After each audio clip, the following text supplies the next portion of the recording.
नमस्कार दोस्तों, मैं हूं मुकेश कौशिक और आप देख रहे हैं हमारा चैनल जिद्दी राइडर कौशिक। तो अभी मैं हूं पतंजलि मेगा स्टोर में, जिसका एड्रेस है 186 civil line opposite head post office Bareilly. तो ये आपको मैं एक बार दिखा देता हूं।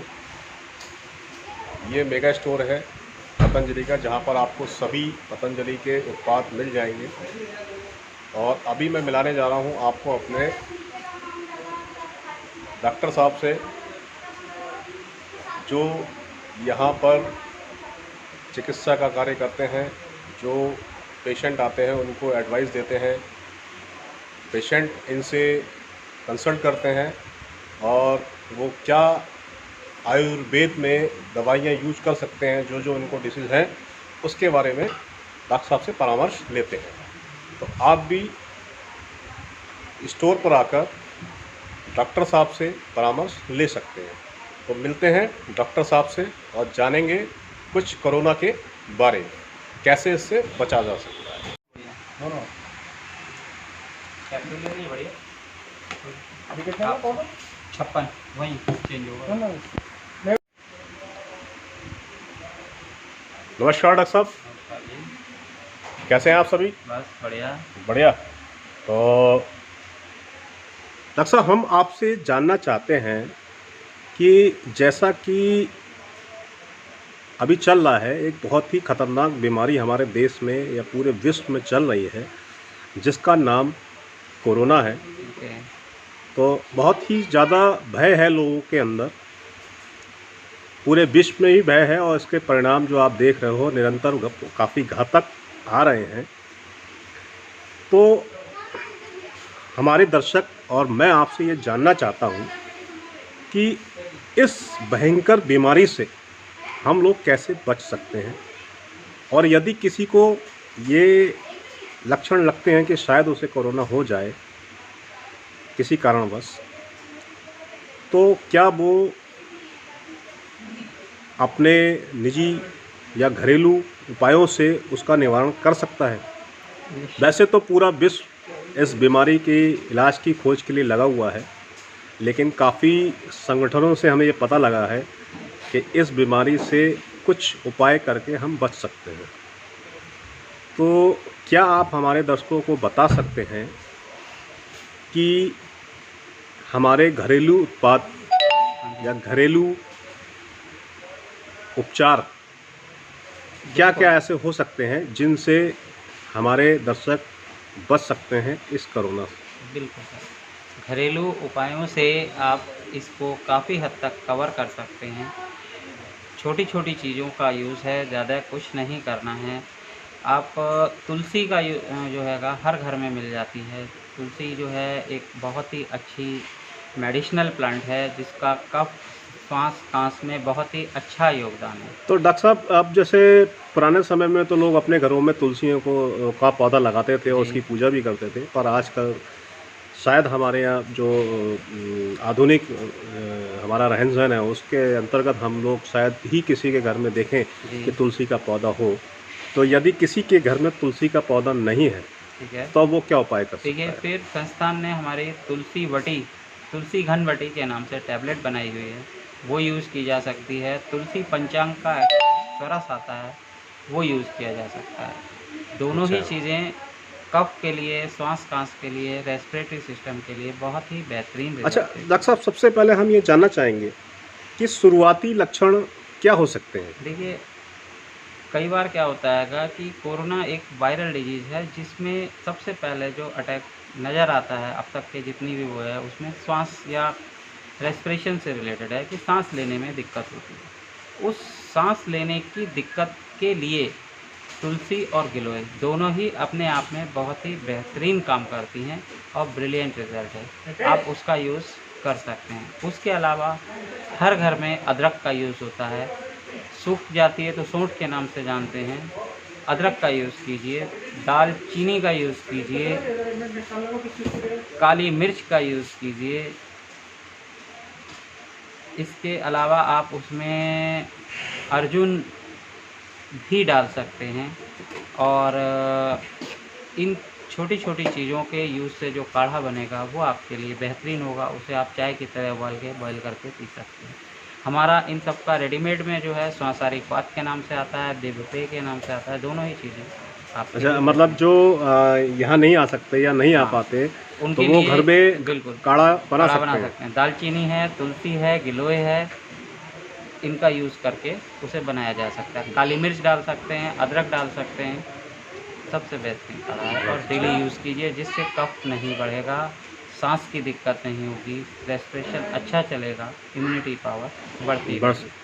तो डॉक्टर साहब इसमें हमने सुना है कुछ योग भी बहुत कारगर होते हैं। बिल्कुल अगर योग हमारे कुछ जिसको अगर ये बीमारी होती है तो वो अगर योग, निश्चित क्योंकि रूप बहुत से अभी हमने केस सुनने में आए हैं कि उन्होंने योग किया है और और योग उससे से उनकी रिकवरी बहुत बहुत फास्ट अच्छी और तेज़ी से अच्छी हुई है। रिकवरी तो क्या योग है जो हमारे दर्शक कर कर सकते सकते हैं? हैं। बिल्कुल निश्चित रूप से। और यदि नहीं भी है या नहीं भी है तो उससे एक बचाव के लिए बिल्कुल या बचाव के लिए इम्यूनिटी भी पावर बहुत बढ़ाने बेहतरीन के लिए जी। जो वो योग कर सकते हैं। और क्योंकि हमारे ऐसा होता है कि योग के जब नाम आता है योग का, हाँ, तो जनरली लोगों को मन में सवाल उठता है कि योग बहुत कठिन है, इसको हर कोई नहीं कर सकता है। जी। तो हमारा जो आधुनिक जो जीवन शैली है उसके अंतर्गत हमारी बॉडी शायद इस लायक नहीं होती है कि हम वो योग प्रॉपरली कर पाएँ। तो कुछ ऐसे योग जो आसानी से हमारे दर्शक कर सकते हैं, तो ऐसे योग निश्चित रूप के से। बारे में आप हमें बताएँ? देखिए, आयुर्वेद का जो प्रयोजन है वही यही है कि नॉर्मल स्वास्थ्यस्य स्वास्थ्य रक्षणम आतुरस्य विकार प्रशमनम च, कि स्वास्थ्य की रक्षा करना और रोगी को उसके रोग से निवारण मुक्ति दिलाना ही आयुर्वेद का प्रयोजन है।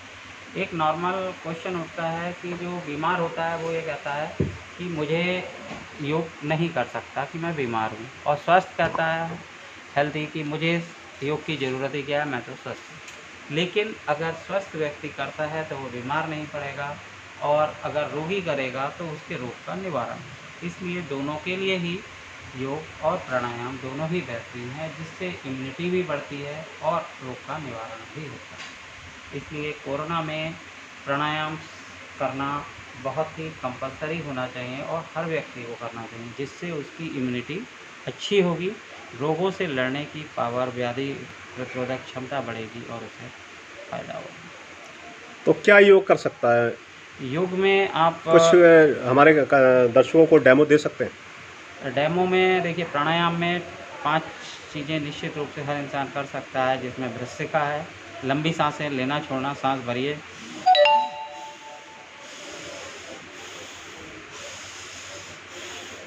दूसरा है अनुलोम विलोम, सांस खींचिए,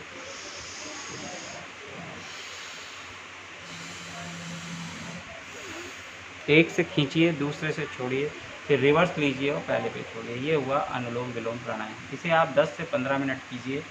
इससे आपके लंग्स की कैपेसिटी भी अच्छी होगी, ऑक्सीजन अच्छी जाएगी, फ़ायदा होगा और सांस की दिक्कतें भी कम होंगी। नाक से साइनस जिससे मांस बढ़ जाता है वो भी घटेगा। जैसे सुनने में आया है कि ये लंग्स पे ज़्यादा इफ़ेक्ट डालता है हाँ जी, निश्चित रूप से। और उनको सांस लेने में काफ़ी दिक्कत होती है। तो उसके आपने लिए जो अभी आसन बताया हमें भ्रशिका, हाँ जी, तो इसके लंबी लंबी सांस खींचने से खींचनी है, हमारे फेफड़े खुलेंगे खुलेंगे, और उसमें ऑक्सीजन जाएगी, ऑक्सीजन तो वो उसके जाएगी, अंदर जो कफ जमा है उस वो बाहर निकलेगा और बाहर वो स्वस्थ निकलेगा। हो जाएगा। उसके बाद आपने हमें दूसरा बताया अनुलोम विलोम, अनुलोम विलोम, जिसमें हमें एक नाक से सांस एक नाक से खींची, भरी, दूसरे से छोड़ दी, दूसरे से छोड़ फिर दें। रिवर्स खींची और पहले पे आ गए तो वो नॉर्मल। इसके अलावा और क्या 2 आसन होगा डॉक्टर साहब?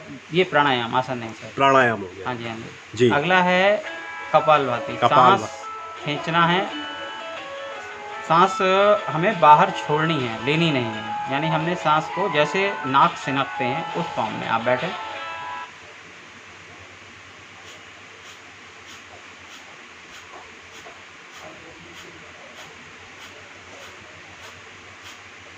हमने नाक से सांस बाहर छोड़ रहे हैं, पेट अंदर जाएगा और सांस बाहर आ जाएगा। तो इससे क्या लाभ होगा डॉक्टर साहब? और ये पेट से रिलेटेड सारी रोगों के लिए बहुत बेहतरीन है। आयुर्वेद में कहा जाता है कि सर्वे रोगा मंदाग्नि जयते, सारे रोगों की जड़ जो होती है वो अग्नि का मंद होना है। अगर डाइजेशन प्रॉपर होगा तो रोगों की उत्पत्ति ही नहीं होगी। और कपालभाति मेटाबॉलिक डिसऑर्डर को ही कवर करती है, मेटाबॉलिज्म को सुधारेगी, उसके लिए बेहतरीन है। की जा सकती है। इसके अलावा एक होता है उद्गीत, जिसमें लंबी सांस भर के ओम का उच्चारण करना। सांस खींचें, तो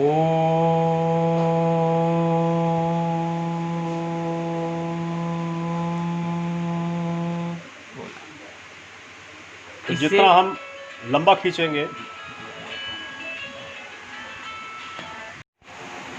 नमस्कार दोस्तों, अभी हम हैं डॉक्टर पूजा चान्याल जी के पास, जो कि पतंजलि आयुर्वेद चिकित्सालय में प्रैक्टिस करती हैं। तो अभी हम अपने डॉक्टर साहब से जानेंगे कि यदि हमें कोरोना जैसी बीमारी के लक्षण लगते हैं तो हम अपने क्या घरेलू उपाय कर सकते हैं जिससे हम इस बीमारी से बच सकते हैं। तो डॉक्टर साहब, हमारे दर्शकों को आप बताना चाहेंगे क्या कर सकते हैं वो ऐसा? देखिए, जैसे आजकल कोविड-19 की जो सिचुएशन है, सबसे पहले तो ज़रूरी है सोशल डिस्टेंसिंग का पालन करना। प्लस अगर किसी को अगर सिम्टम्स जैसे आते हैं, किसी को कफ होने लगता है, गले में खराश सी होने लगती है, सांस लेने में तकलीफ होने लगती है या फीवर सा महसूस होता है, तो उस केस में अपने आप को बिल्कुल क्वारंटाइन कर देना है, सोशल डिस्टेंसिंग का पालन करना है। और आपको लगातार दिन में 3 से 4 बार आपको काढ़ा लेना है, जिसमें आप अदरक यूज़ कर सकते हैं और अश्वगंधा की कैप्सूल्स आप यूज़ कर सकते हैं। और प्लस अपने खाने में विटामिन सी ज़रूर इंक्लूड करिए। अपनी इम्यूनिटी को बूस्ट करते रहिए और दिन भर में गर्म पानी और काढ़ा, इन चीज़ों का प्रयोग करते रहें और सोशल डिस्टेंसिंग का पालन करते रहें, हैंड सैनिटाइज़र का प्रयोग करते रहें और प्लस मास्क का प्रयोग करते रहें। ठीक है।